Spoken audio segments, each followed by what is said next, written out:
जय Hind alpha squad. तो कैसे हैं आप लोग। और इस वीडियो लेक्चर से हम शुरू करने जा रहे हैं एसिड बेस और सॉल्ट यानी केमिस्ट्री का पहला लेक्चर। अब मैंने केमिस्ट्री का पहला लेक्चर अगर आपके एनडीए की बुक देखी जाए या आपके जो सिलेबस देखा जाए तो उसके हिसाब से ये पहला लेक्चर नहीं है, बीच में से कराए। क्यों? क्योंकि इससे कई सारे क्वेश्चन पूछे जाते हैं। क्योंकि हम इसी सीरीज में चलेंगे कि जहां पर हम पहले उन टॉपिक को करेंगे जहां से ज़्यादा क्वेश्चन आते हैं, ना कि उनको कि जिनसे क्वेश्चन कम आते हैं और उन पर ज़्यादा टाइम पहले वेस्ट कर दें, तो उस पर नहीं करेंगे। तो एसिड बेस और सॉल्ट, इससे हर साल आपको 2 से 3 क्वेश्चन पूछे जाते हैं, तो बड़ा मजा आएगा पढ़ते हुआ। सिंपल सा चैप्टर है, 3 से 4 लेक्चर में पूरा खत्म हो जाएगा और लेक्चर बहुत छोटे होंगे, आधे आधे घंटे के। तो फिर शुरू करते हैं। देखिए, सबसे पहले हम एसिड और बेस की बात करें तो एक तरफ मैं एसिड लिख देता हूँ आपको, ताकि हम पूरे अच्छे तरीके से डिफाइन करते चलेंगे, और दूसरी साइड में आपको बेस लिख देता हूँ। ठीक, तो इनके बारे में आप बड़ा छोटा छोटा सा जानते होंगे। क्या? इनका टेस्ट जानते होंगे। कैसे पढ़ा होगा ना बचपन में। इनका टेस्ट कैसा होता है? इनका टेस्ट होता है कड़वा। कैसा होता है? बेस कैसे होते हैं? बिटर। ठीक, टेस्ट कैसा हो गया, और इसका टेस्ट कैसा होगा? सार। ठीक है, तो ये तो केवल टेस्ट की बात होगी। अगर हम इस पे इफेक्ट देखें लिटमस पेपर पर, तो लिटमस पेपर को ये क्या करता है, ये ब्लू लिटमस को रेड कर देता है और ये रेड लिटमस को ब्लू। तो अगर हम लिटमस पे देखेंगे तो ये क्या करेगा, जो हमारे पास ब्लू लिटमस होगा उसको ये रेड कर देगा। या हम इसको शायद ऐसे भी लिख दे तो ज़्यादा अच्छा लगेगा मुझे। क्या? देखो अभी बता, ब्लू लिटमस प्लस एसिड क्या हो जाएगा? ये रेड लिटमस। ठीक है, रेड हो जाएगा। यहां पर हम लिख सकते हैं रेड लिटमस प्लस बेस, ये हो जाएगा हमारे पास ब्लू। ठीक है, ये तो बड़ी सिंपल सी डेफिनेशन होगी। आपको देखकर अभी तक इतना ही लगा होगा यार ये क्या पढ़ाने लगे, ये तो बचपन में पढ़ी थी। तो मैं ये नहीं करने वाला हूँ, अभी इससे आगे हम चलेंगे, लेकिन ये थोड़ा सा मैं बता रहा हूँ जैसा कि हम पढ़ते हैं। ठीक है, अब इतना आपको समझ में आ गया होगा कि क्या करता है लिटमस पे, इसका क्या इफेक्ट होता है। अगर हम पीएच वैल्यू की बात करें तो एसिड की जो पीएच वैल्यू होती है वो 7 से कम होती है। ठीक है, 7 से कम मिलेगी, और इसकी पीएच वैल्यू जो होती है वो 7 से हमको क्या मिलेगी? ज़्यादा, 7 से ज़्यादा। ठीक है, यहाँ हम बोल सकते हैं कि ये 7 से कम लेकर फिर 0 तक जितनी भी आ जाएगी, यानी 6.9 भी एसिड होगा। यहाँ पर अगर 7.01 या 7.1 भी बोल रहे हैं तो वो भी बेस होगा। 7.1 पीएच वाला सब्सटेंस भी बेस होगा। ऐसा ना समझे, कई बार क्या करते हैं, बोलते हैं कि 0 से 7 तक के हमारे पास कितने हैं? एसिड है। ठीक है, 7 वाला जो होता है वो न्यूट्रल कंपाउंड होता है, न्यूट्रल सब्सटेंस होता है, जिसमें ना एसिडिक नेचर होता है ना उसका बेसिक होता है। ठीक है, और इसके बाद अगर हम बात करें इसकी, तो कई बार ये बोल देते हैं कि 7 से ऊपर वाले, 7 से ऊपर तो फिर 8 से गिनने लगते हैं। नहीं, 7.1। ठीक है, इस तरीके से वो भी आपका क्या होगा? बेस। तो ये तो बड़ी सिंपल सी बातें रह गई, ये सब हम जानते हैं। और अब हम बात करेंगे कुछ थ्योरीज की जो एसिड और बेस के लिए हैं। अब यहाँ 3 थ्योरी की बात करेंगे। सबसे पहले आर्हेनियस थ्योरी की बात करेंगे, फिर हम करेंगे ब्रॉन्स्टेन लोरी थ्योरी की बात करेंगे, या उनकी जो कॉन्सेप्ट उन्होंने दिया था। इसके बाद हम बात करेंगे लुईस कॉन्सेप्ट की जो एसिड और बेस के लिए है। तो सबसे पहले हम बात करते हैं आर्हेनियस थ्योरी की। ठीक है, तो आर्हेनियस थ्योरी हम चल रहे हैं, और ये थ्योरी है एसिड और बेस के लिए। तो आपको ये थ्योरी पता होनी चाहिए। ठीक है, वैसे तो ये 10th क्लास में भी होती है। क्या? तो सबसे पहले इस थ्योरी में कैसे डिवाइड करा है हमने एसिड और बेस को। तो आर्हेनियस थ्योरी के अनुसार अगर हम माने तो ऐसे जितने भी सब्सटेंस जिनके पास हाइड्रोजन है और फिर वो जैसे उन्हें जल में घोला जाता है, यानी डिसॉल्व किया जाता है वाटर में, और वाटर में डिसॉल्व होने के बाद H+ आयन देते हैं, तो वो सभी सब्सटेंस हमारे एसिड होते हैं। यहाँ पर 2 चीज़ें कंपलसरी हैं। पहला, उसके पास हाइड्रोजन आयन होना चाहिए या हाइड्रोजन होनी चाहिए। दूसरा, जब उसे हम घोलेंगे पानी में, ठीक है, तो वो हाइड्रोजन आयन हमको दे भी। अब ऐसा नहीं कि हाइड्रोजन आयन है पर घोलने पे नहीं दे रहा है तो वो एसिड नहीं होगा। तो हम क्या बोल सकते हैं, 2 सब्सटेंस, यहाँ में से इसको थोड़ा सा और चेंज कर देता हूँ डेफिनेशन को, तो ऐसे ही बोल सकते हैं हाइड्रोजन कंटेनिंग 2 सब्सटेंस, इधर नहीं आएगा, substance which gives H+ ion when they dissolve in water. ठीक है, हाइड्रोजन कंटेनिंग दो substance which gives H plus ion when they dissolves in water. जब उनको हम पानी में घोलेंगे तो वो H प्लस आयन हमको दे दें। ठीक है, तो वो क्या होंगे हमारे पास एसिड। अब जैसे कि अगर हम सिंपल से एसिड के आपने जो एग्जांपल देखे भी होंगे वो क्या है हमारे पास HCl, ये क्या है हमारे पास हाइड्रोक्लोरिक एसिड। यहाँ हम बात करें यहाँ पर सल्फ्यूरिक एसिड की बात कर सकते हैं, नाइट्रिक एसिड हम ले सकते हैं, या अगर हम बात करें एसिटिक एसिड हम ले सकते हैं। ठीक है, इनके अगर मैं नाम बोल रहा हूँ हम लिख भी सकते हैं, हाइड्रोक्लोरिक एसिड है, सल्फ्यूरिक एसिड है, नाइट्रिक एसिड है, इसको हम बोलते हैं एसिटिक एसिड या इसको एथेनोइक एसिड भी बोलते हैं। इसके बाद अगर हम बात करें आप फॉर्मिक एसिड भी ले सकते हो। ठीक है, ये भी सब हमारे क्या है एसिड। तो यहाँ पर ये सभी आपको एसिड दिख रहे हैं। यहाँ इसी तरीके से H3PO4 ये क्या हो गया फॉस्फोरिक एसिड हो गया। ठीक है, तो यहाँ फॉस्फोरस एसिड भी बोल देते हैं इसको। तो ये सब आपको क्या है एसिड है। पर इनको कैसे, अब यहाँ पर जितने भी एसिड हैं इन सबके पास देखो हाइड्रोजन है। ठीक है, सॉरी ये वाला हाइड्रोजन नहीं, ये वाला हाइड्रोजन। अब इनके पास हाइड्रोजन तो है, और तो सबसे पहले हमारी हाइड्रोजन कंटेनिंग सब्सटेंस है, क्लियर हो गया। ठीक है, अब जब इनको हम घोलेंगे पानी के अंदर तो क्या करेंगे H प्लस आयन देंगे। अब जैसे अगर मैं इसकी रिएक्शन आपको दिखाऊं तो यहाँ हम इसको रफ कर देते हैं। तो अब यहाँ पर देखिए HCl है हमारे पास। अब इस HCl को अगर हमने घोला पानी में तो ये करेगा हमको H प्लस आयन देगा और ये देगा Cl माइनस आयन। तो ये हमारा क्या हो गया एसिड। क्यों? क्योंकि जब हमने इसको डिसॉल्व किया वाटर में तो इसने हमको H प्लस आयन दिया। इसके बाद अगर हम बात करें कि H2SO4 की, तो H2SO4 को भी हम जब वाटर में डिसॉल्व करेंगे तो हमको आयन देगा जो होंगे 2H प्लस, यानी 2 आयन हमको मिलेंगे H प्लस और प्लस SO4 माइनस। ठीक है, तो यानी ऐसे जितने भी सब्सटेंस होंगे जिनके पास हाइड्रोजन आयन होगा और पानी में घोलने पर वो हमको H plus ion hydrogen ion देंगे, तो इसको हम बोलते हैं क्या एसिड। लेकिन इसके अलावा आप बात करें देखें कि ये जो हाइड्रोजन आयन होता है ये बेचारा अकेला नहीं रह सकता है, ये अकेला नहीं रह पाएगा। ठीक है, इसको किसी की ज़रूरत है। किसकी ज़रूरत? आपने इसको पानी में घोला है। ठीक है, तो ये क्या करता है, हाइड्रोजन आयन अकेला तो रहता नहीं है, तो ये करता है पानी से क्रिया करके, यानी H2O से ये रिएक्शन कर लेता है H प्लस किससे रिएक्शन कर लेता है H2O से, और इससे रिएक्शन करने के बाद ये H3O प्लस आयन बना लेता है। इसको हम बोलते हैं हाइड्रोनियम आयन। तो यहाँ पर ये आयन बना लेता है। तो यहाँ से हमारी डेफिनेशन क्या निकलती है कि ऐसे जितने भी सब्सटेंस जो हाइड्रोजन कंटेन करते हैं और साथ में जब उन्हें वाटर में डिसॉल्व किया जाता है तो वो हाइड्रोनियम आयन देते हैं, उनको हम एसिड बोलते हैं। अब यहाँ पर देखिए हमने क्या देखा कि H प्लस आयन तो दिया उसने, पर ये H प्लस आयन रह नहीं पाएगा, अकेला नहीं रह पाएगा, ये तुरंत ही जाकर जल से जुड़ जाएगा, जो वाटर का मॉलिक्यूल होगा उससे जाकर जुड़ जाएगा और जुड़कर ये H3O प्लस आयन जिसको हम हाइड्रोनियम आयन बोलते हैं वो बना लेगा। तो इतना तो एसिड के बारे में होगा। ये जो थ्योरी दी थी वो थी आर्हेनियस ने। अब आर्हेनियस की थ्योरी के अकॉर्डिंग उन्हीं एसिड को डिफाइन कर सकते हैं जिनके पास हाइड्रोजन है और वो हाइड्रोजन को वाटर में डिसॉल्व होने पर दे भी रहे हैं, यानी H प्लस आयन दे रहे हैं। उन्हीं के बारे में हम इस थ्योरी के अकॉर्डिंग बता सकते हैं। लेकिन अगर किसी के पास हाइड्रोजन नहीं है और फिर भी उसका नेचर एसिडिक है तो उसको कैसे बताएंगे, उसकी बात हम आगे करेंगे। तो इसके बाद हम चलते हैं बेस पर। तो यहाँ हम क्या कर सकते हैं, इसको बोल सकते हैं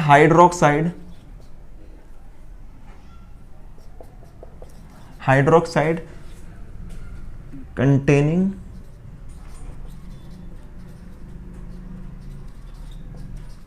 those substance which gives OH minus ion when they dissolve in water. ठीक है, तो यहाँ पर इसकी आर्हेनियस थ्योरी के अकॉर्डिंग अब जब हम बेस की बात करते हैं तो ऐसे कोई भी सब्सटेंस जिसके पास क्या है हाइड्रोक्साइड आयन है या हाइड्रोक्साइड ग्रुप है। अभी हाइड्रोक्साइड ग्रुप क्या है, देखिए हाइड्रोजन आपने देख लिया और हाइड्रोक्साइड ग्रुप होता है OH। जिसके पास भी OH है और वो जब उसको पानी में घोला जाता है यानी वाटर में डिसॉल्व किया जाता है तो हमको OH माइनस आयन दे, जिसको हम बोलते हैं हाइड्रोक्साइड आयन। तो यहाँ इसको ध्यान रखना, कभी कंफ्यूज मत होना, इसको हाइड्रोनियम आयन बोलते हैं, इसको हाइड्रोक्साइड आयन बोलते हैं। तो ऐसे सब्सटेंस जिनके पास हाइड्रोक्साइड ग्रुप है और दूसरा वाटर में डिसॉल्व होने पर वो हमको हाइड्रोक्साइड आयन दे रहे हैं, तो वो क्या होंगे, बेस। ठीक है, इतना मुझे लगता है आपको समझ में आ गया होगा कि एसिड और बेस क्या है। इसके बाद अगर इसे कुछ एग्जांपल लें तो देखो क्या क्या हो सकते हैं, जैसे NaOH, KOH, NH4OH, तो ये सभी क्या है हमारे बेस। अब देखिए इसको क्या करेंगे, जब हम इसको घोलेंगे पानी के अंदर तो क्या करेगा, जैसे ही हमने KOH को डिसॉल्व किया वाटर में तो ये क्या हमको K+ और OH- आयन देगा। अभी जो OH- आयन वो कौन सा है, हाइड्रोक्साइड आयन, या इसको बोल सकते हैं हाइड्रोक्साइड आयन। तो हाइड्रोक्साइड आयन देने की वजह से ये हमारे पास हो गया बेस। और दूसरा अगर हम एग्जांपल लें तो NH4OH ले सकते हैं, तो इसमें भी हमारे पास यही मिलेगा, NH4+ आयन हो जाएगा और OH- आयन यहाँ से निकलेगा।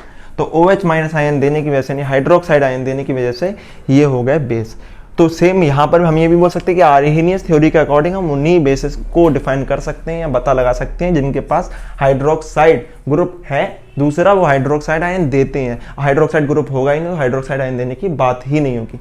पर अगर कोई ऐसा सब्सटेंस है जिसके पास बेसिक नेचर है, एल्कलाई नेचर है, पर उसके पास हाइड्रोक्साइड आयन नहीं है, तो उसे कैसे डिफाइन करेंगे उसके बारे में हम आगे चलते हैं।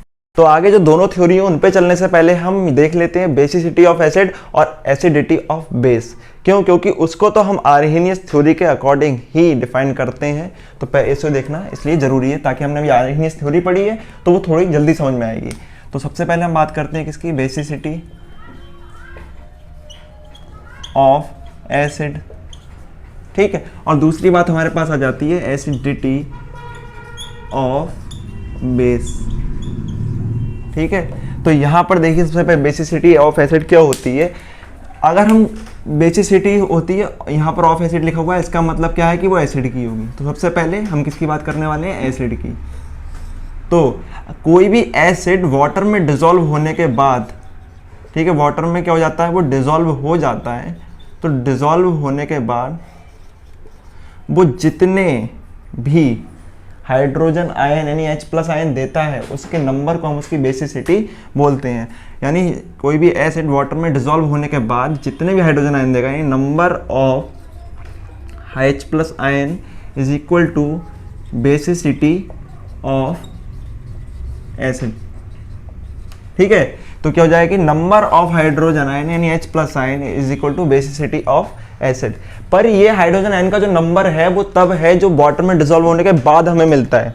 अगर हमने किसी भी सब्सटेंस को ऐसे देखा है कि इसमें हाइड्रोजन को ज़्यादा लग रहे हैं, पर वो जब वाटर में उसे डिसॉल्व किया जाता है तो वो उतने हाइड्रोजन नहीं देता है, वो कम हाइड्रोजन देता है, तो उसकी बेसिसिटी उन हाइड्रोजन का नंबर होगा, उनकी संख्या होगी जो हमें डिसॉल्व होने के बाद मिले हैं, ना कि हमें जो पहले से दिख रहे हैं। अभी बता रहा हूँ वो कैसे होगा। जैसे कि अगर हम बात करें, कुछ एग्जाम्पल भी लेते हैं, यहाँ हम पहले देखते हैं कि HCl। अब HCl को अगर हम वाटर में डिसॉल्व करते हैं तो वो H+ और Cl- आयन हमको देता है, यानी केवल एक H+ आयन देता है। जब भी कोई एक H+ आयन देगा तो हम उसको बोलेंगे मोनो बेसिक एसिड। यानी ऐसे जितने भी एसिड जो हमको केवल एक हाइड्रोजन आयन H+ आयन देंगे वाटर में डिसॉल्व होने के बाद, उन्हें हम बोलेंगे मोनो बेसिक एसिड। ध्यान रखिए, क्या बोलेंगे, मोनो बेसिक एसिड। अगर वो एक H+ आयन देगा, अगर उसने हमको कितने 2 H+ आयन दिए, जैसे हम SO4 2H2SO4 में देख सकते हैं, तो यहाँ पे तो हमको 2 H+ आयन मिलेंगे और ये SO4 हो गया। अगर 2 H+ आयन देता है तो हम उसको बोलेंगे डाई बेसिक एसिड।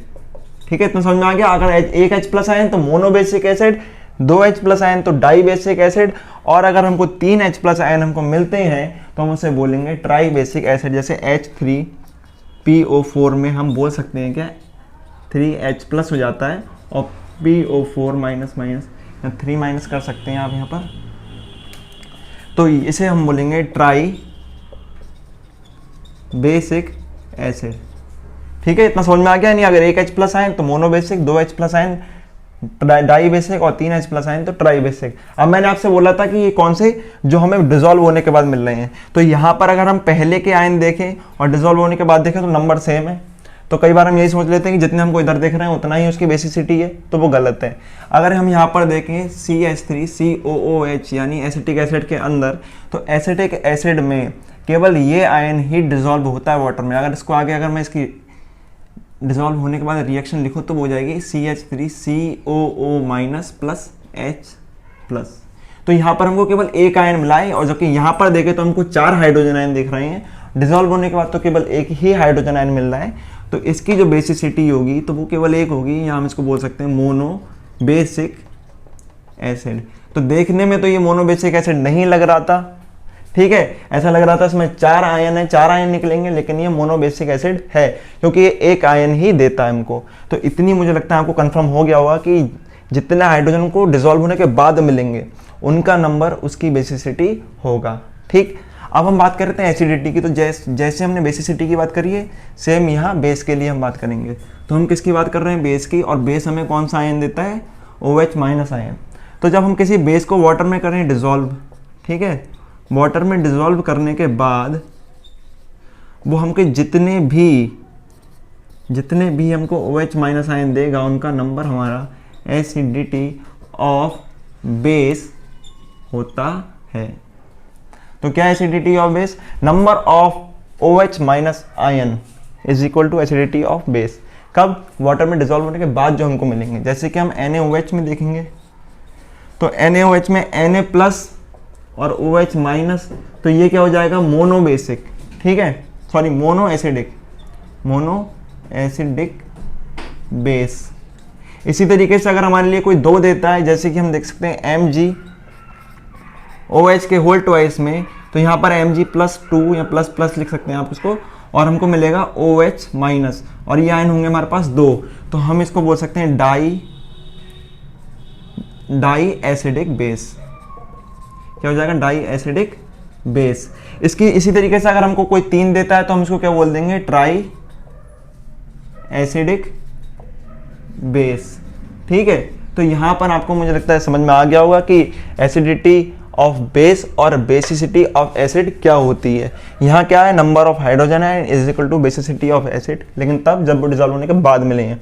यहाँ नंबर ऑफ हाइड्रोक्साइड आयन यानी OH minus ion is equal to acidity of base, लेकिन कब? जब जो डिसॉल्व होने के बाद मिलते हैं। पहले नहीं देखना, मे बी उसके सेम हो सकता है पहले और बाद के, पर हमें ध्यान देना है इधर, ठीक है, इधर, क्योंकि इसमें ऐसे ना गड़बड़ कर दोगे। इसी तरीके से इसका एक और बता देता हूँ, जैसे फॉर्मिक एसिड हमको मिलता है तो कई बार यहाँ भी गलती हो जाती है। इसकी भी, ये भी मोनो बेसिक एसिड है क्योंकि इसका यही आयन हमारा निकलता है, ठीक है, ये नहीं होता है। तो अब हम बात करने जा रहे हैं ब्रोंस्टेन लोरी कॉन्सेप्ट और प्रोटोनिक कॉन्सेप्ट की, ठीक है, जो कि एसिड और बेस के लिए, क्योंकि आर्हीनियस थ्योरी के अकॉर्डिंग तो हम उन्हीं बेस और एसिड को डिफाइन कर सकते हैं जिन एसिड के पास H प्लस आयन हो और जिन बेस के पास OH माइनस आयन हो। पर जिनके पास नहीं है उनका क्या होगा? तो वो इस थ्योरी से हम डिफाइन कर सकते हैं। तो इस थ्योरी में क्या कहा गया कि हम 2 तरफ डिवाइड कर देते हैं, एक तरफ एसिड की बात करेंगे हम फिर से, और दूसरी तरफ हम बात करेंगे बेस की, ठीक है, बेस की बात करेंगे। तो एसिड को इन्होंने कहा कि ऐसे जितने भी सब्सटेंस जो प्रोटॉन डोनेट करते हैं, ठीक है, प्रोटॉन डोनेट करते हैं, प्रोटॉन को हम H प्लस से भी दिखा सकते हैं।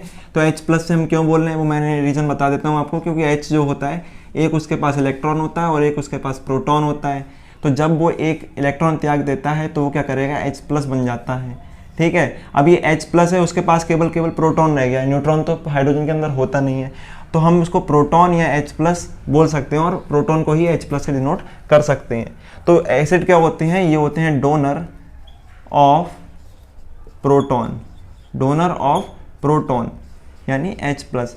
अब ये प्रोटॉन से ही रिलेटेड थ्योरी है क्योंकि प्रोटॉन का डोनर या एक्सेप्टर पर बेस है। इसी वजह से इसको प्रोटॉनिक थ्योरी या प्रोटॉनिक कॉन्सेप्ट भी बोलते हैं। और बेस की अगर हम बात करेंगे तो ये हो जाते हैं एक्सेप्टर ऑफ प्रोटॉन। तो ये हमारे पास क्या होंगे? यहाँ हम इसको H प्लस से भी लिख सकते हैं। तो जो भी प्रोटॉन डोनेट करेंगे सब्सटेंस वो हमारे पास एसिड होंगे, ठीक है, और जितने भी सब्सटेंस प्रोटॉन को एक्सेप्ट करेंगे वो बेस होंगे। इतना आपको समझ में आ गया होगा।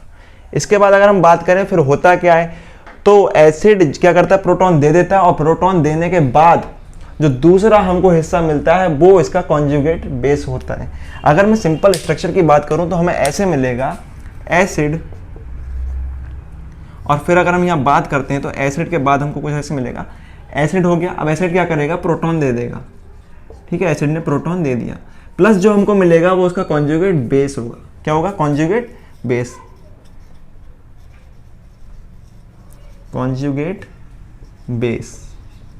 ठीक है, इस तरीके से हमको क्या मिलेगा, कॉन्जुगेट बेस।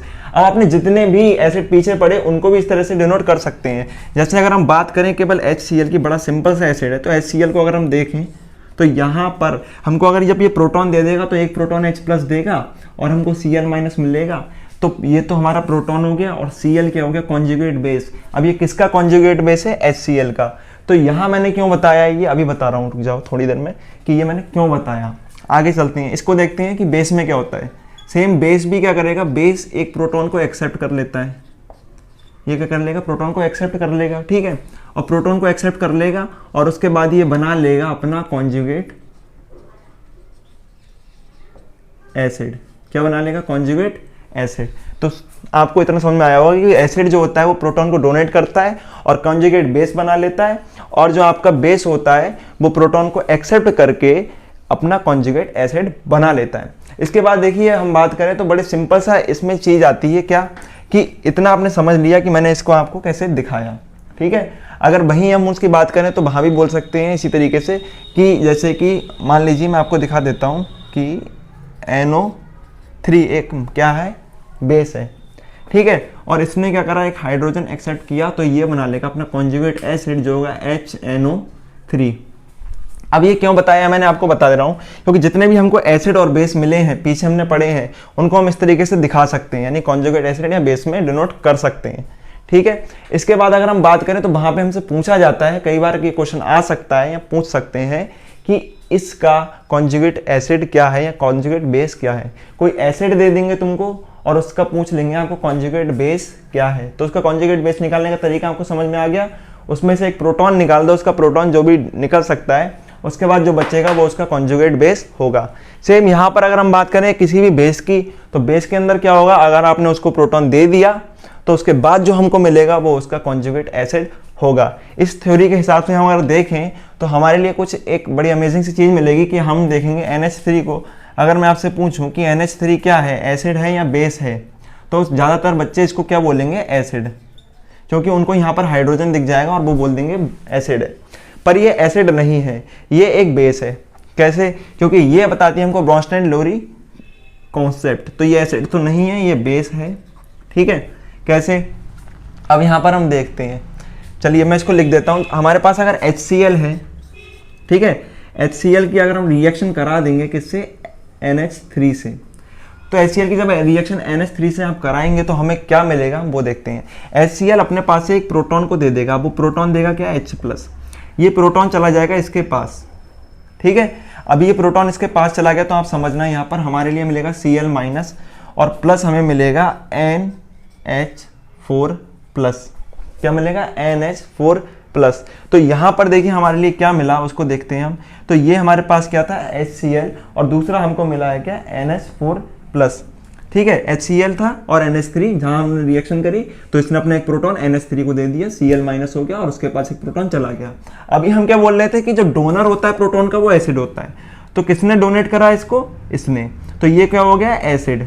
क्यों, क्योंकि इसने क्या है कि डोनर है, यहाँ हम कह रहे डोनेट किया है इसने क्या, प्रोटॉन, ठीक है। और इसकी बात करें हमने क्या बोल रहे थे कि जो एक्सेप्टर होगा प्रोटॉन का वो बेस होगा, तो यहां से इसका मतलब ये एसिड लग रहा था पर ये बेस है। क्यों, क्योंकि इसने एक प्रोटॉन को एक्सेप्ट किया है, तो यहां हम बोल सकते हैं ये बेस है। क्यों है, क्योंकि इन्हें एक्सेप्ट किया है एक प्रोटॉन, तो एक प्रोटॉन को एक्सेप्ट करने की वजह से ये बेस है। लेकिन आपको देखने में एसिड लगेगा क्योंकि आप हाइड्रोजन देखेंगे, तो इसको आर्हीनियस थ्योरी के हिसाब से हम नहीं बता सकते, तो हमें बताना पड़ेगा कि प्रोटोनिक थ्योरी के हिसाब से। तो प्रोटोनिक थ्योरी मुझे लगता है आपको समझ में आ गई हो। फिर से बता देता हूँ आपको, जितने भी डोनर होगा प्रोटॉन का, तो प्रोटॉन को डोनेट करने वाला कौन होगा, एसिड, और जब प्रोटॉन को डोनेट कर देगा तो बचा हुआ जो हिस्सा मिलेगा वो कॉन्जुगेट बेस होगा, जिसको हिंदी में संयुग्मी क्षार भी बोलते हैं, ठीक है। दूसरा, अगर वो बेस की बात कर लें तो बेस क्या करेगा, उस प्रोटॉन को एक्सेप्ट कर लेगा, और प्रोटॉन को एक्सेप्ट करने के बाद वो जो बनाएगा वो हमारे पास कॉन्जुगेट एसिड होगा उस बेस का। तो इससे रिलेटेड क्वेश्चन आपसे पूछे जाते हैं, तो इसको पहले रफ करते हैं, फिर दूसरी थ्योरी पर चलते हैं। तो अब हम बात करते हैं तीसरी थ्योरी की, जो है लुईस कॉन्सेप्ट। अब ये लुईस कॉन्सेप्ट क्या है वो समझ लेते हैं। तो पहली थ्योरी किस पे थी, H+ आयन OH- आयन पे आर्हीनियस। दूसरी कौन सी है, ब्रोंस्टेन-लियोरी थ्योरी है, जो लियोरी कॉन्सेप्ट भी बोल सकते हो, जो कि है आपकी प्रोटॉन पर, या जिसको प्रोटॉनिक कॉन्सेप्ट या प्रोटॉनिक थ्योरी भी कहते हैं। पर ये थ्योरी है, ये है लोन पेयर ऑफ इलेक्ट्रॉन पर। ठीक है, अब देखिए यहाँ पर हम क्या बात करते हैं, वही बात करेंगे कि दो तरफ हम डिवाइड कर देते हैं कि एक तरफ हमारे पास एसिड होगा, दूसरी तरफ हमारे पास बेस होगा। समझना थोड़ा आसान होगा ऐसे। तो अब हम बात करते हैं एसिड की। तो इस कॉन्सेप्ट के अकॉर्डिंग जो एसिड होते हैं वो इलेक्ट्रॉन पेयर के एक्सेप्टर होते हैं। तो इसको हम बोल सकते हैं एक्सेप्टर ऑफ इलेक्ट्रॉन पेयर। ठीक है, अगर वो इलेक्ट्रॉन पेयर को एक्सेप्ट करता है, ये इलेक्ट्रॉन पेयर से आप समझ में आ गया, जो बीच में कोई चीज़ पेयर में है तो वहाँ दो होंगे और दो क्या होंगे, इलेक्ट्रॉन।